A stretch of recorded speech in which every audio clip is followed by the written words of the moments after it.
неге көп жағдайда біздің өміріміз өзгермейді?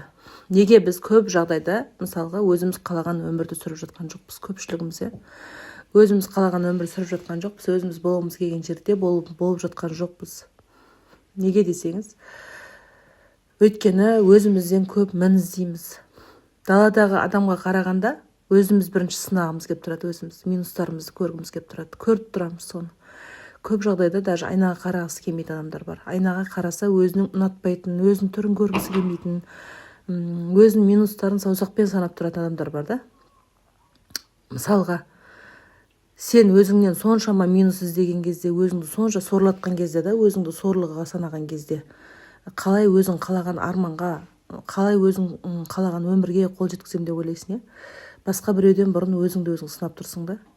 Сол үшін айтар едім, негізі қалаған өміріңді сүргің келсе, егерде өзің қалаған жерде болғың келсе, бақытты өмір сүргің келсе, қандай адам болғың келеді, сол адам болып өзіңді көргің келсе, бірінші өзіңнен минус іздеме ешқашанда.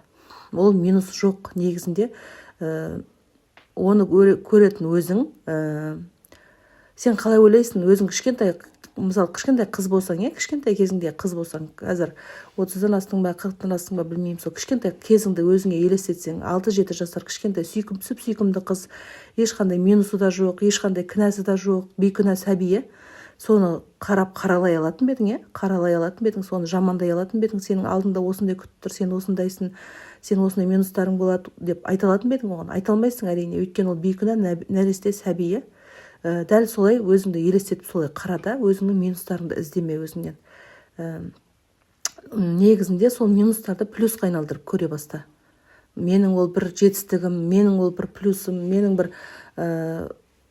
жақсы жерім, жақсы тұсым деп та, солай қарасаң, мен ойлаймын, адам өзінен қашан кінәлағауды қояды, өзін жазалауды қояды, өзін жазғыруды қояды, сол кезде өмір жақсы қарай өзгере бастайды. Өйткені сен өзіңді жақсы нәрсеге лайықты деп санай бастайсың, жақсыға достойнымын деп санай бастайсың, және сенің ойың өзгереді, өзің туралы ойың өзгерген кезде өмірің де өзгереді.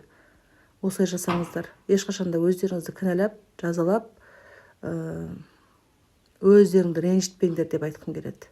Сол кезде өзің қалаған өмірге қол жеткізу саған әлдеқайда оңайырақ болады. Сау болыңыздар.